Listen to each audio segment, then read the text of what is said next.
Las reformas al Código de la Democracia deberán debatirse y aprobarse en la Asamblea Nacional hasta finales de octubre para que puedan aplicarse en los comicios presidenciales del 2021. El Consejo Nacional Electoral trabajó una propuesta que busca mejorar los procesos electorales, repotenciar las facultades de los partidos políticos y fortalecer la participación ciudadana. Los protagonistas de la noticia en Notimundo.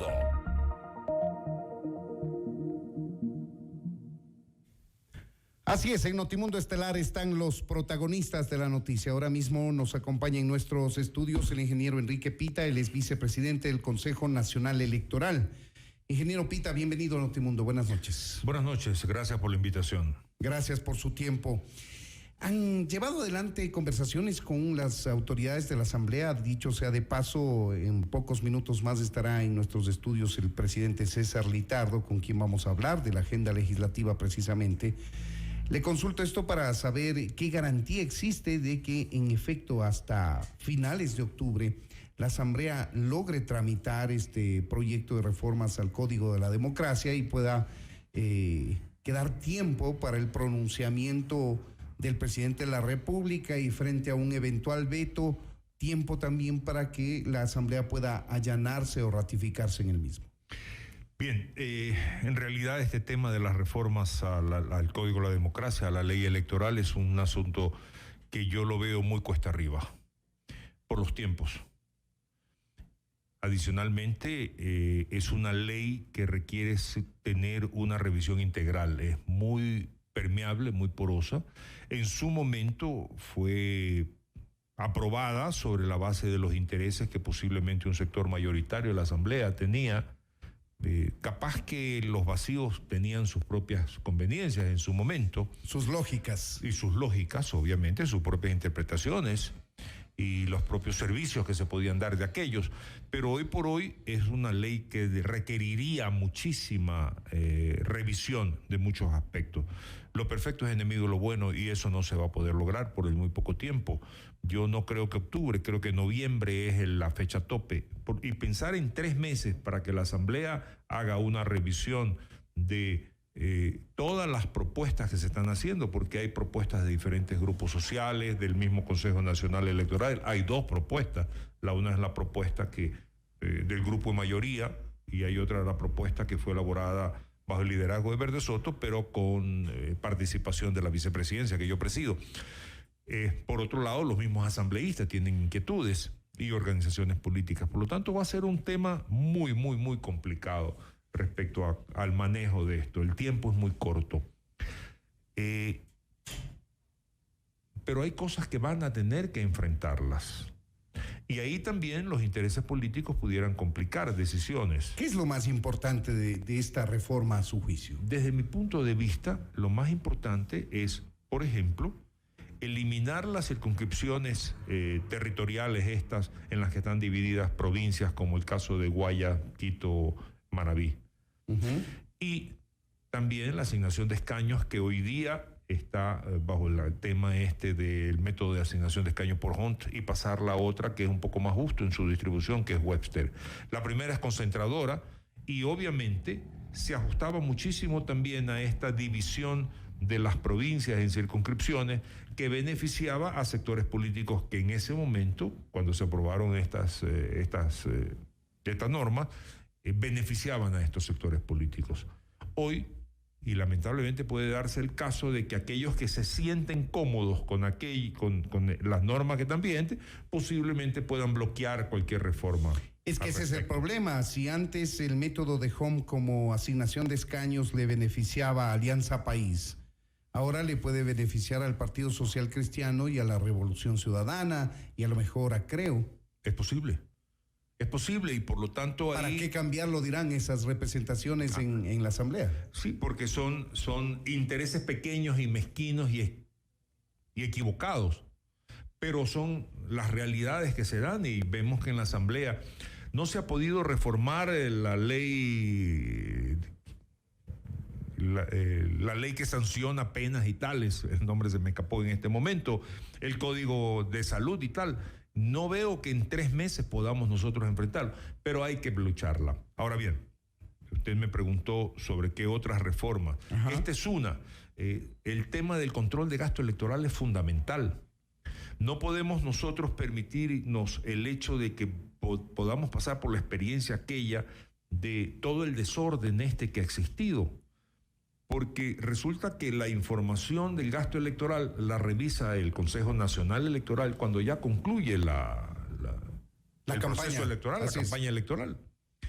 Esto debería estar en línea, que todos los aportes los partidos políticos puedan presentarlos en línea y usted y yo y toda la ciudadanía pudiera tener acceso a la información y así también el gasto.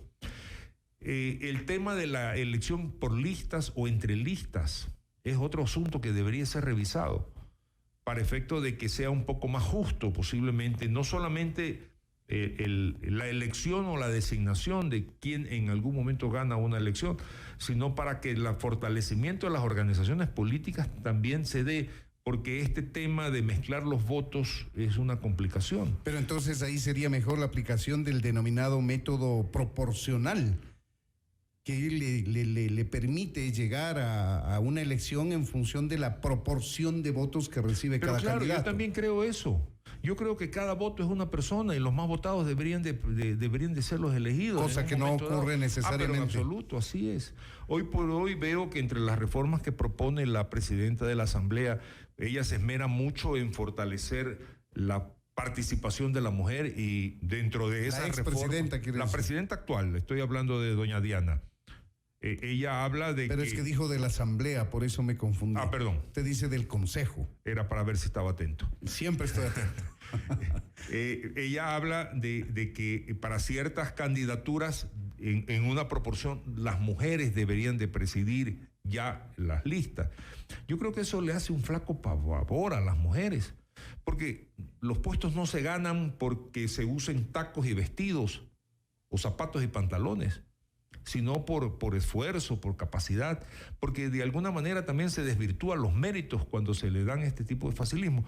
Pero esas son interpretaciones que se dan.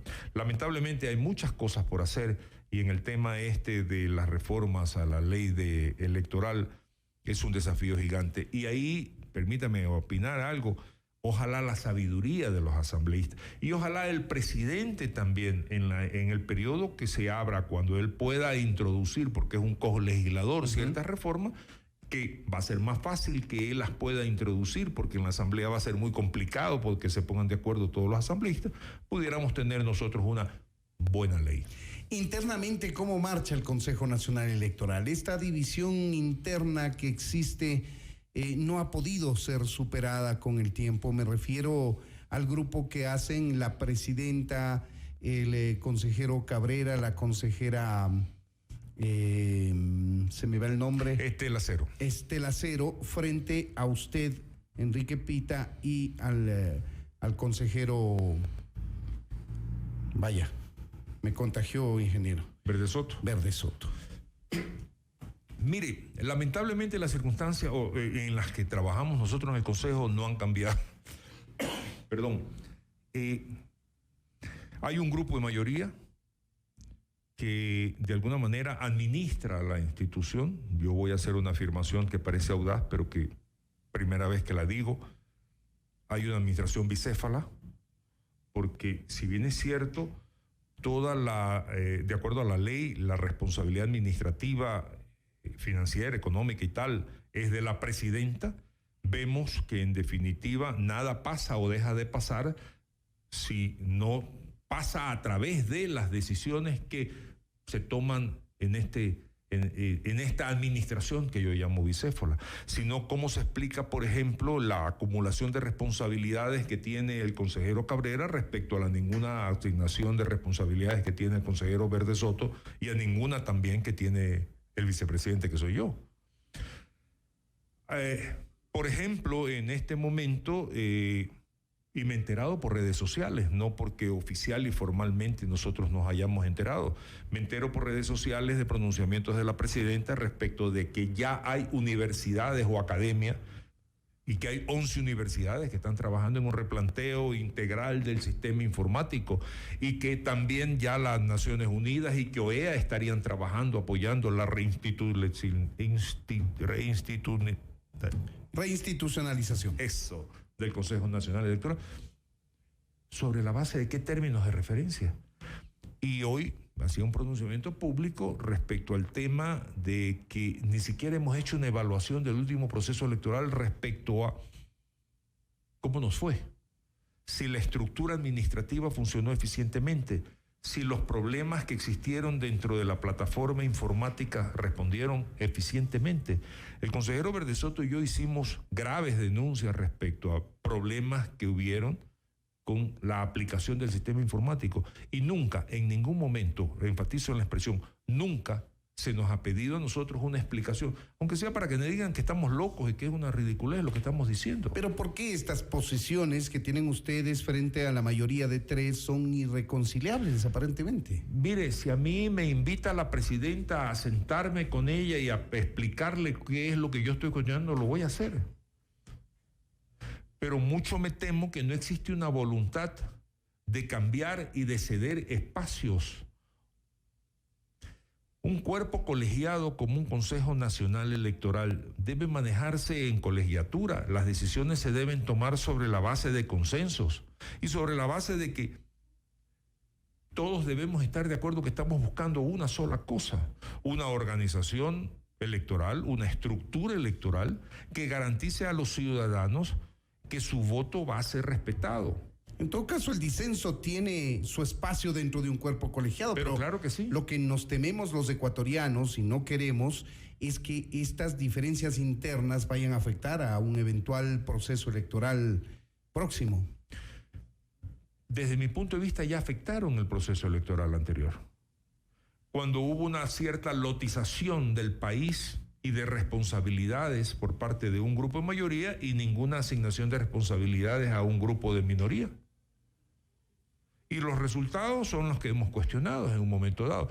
Si no hay controles cruzados en una institución como esta, las equivocaciones se pueden dar. Y ojo, estoy siendo generoso cuando hablo de equivocaciones. Pero la mala fe puede funcionar. O las malas intenciones también. Por lo tanto, de alguna manera esto tendría que existir una voluntad, pero eso se logra cuando existe eso, buena voluntad, y cuando, desde mi punto de vista también, existe desvinculación absoluta respecto a intereses políticos, porque eso también mata la independencia de una institución como esta, que no debe estar subordinada en ningún caso a intereses o conveniencias políticas. Ahí tienen ustedes, amigos oyentes, son las expresiones del ingeniero Enrique Pita. Él es vicepresidente del Consejo Nacional Electoral, hablándonos respecto de este proyecto de reforma al Código de la Democracia que tiene urgencia en su trámite, puesto que está atado a un candado constitucional que impide hacer reformas electorales un año antes de un proceso electoral, y para que estas reformas causen efecto en el próximo periodo electoral tienen que ser aprobadas máximo hasta febrero del próximo año, tomando en cuenta todos los plazos que necesita la Asamblea, el Ejecutivo y nuevamente la Asamblea para concluir el trámite. Ingeniero Pita, muchas gracias por habernos atendido. A sus órdenes siempre. Esto es Notimundo, amigos, siempre bien informados.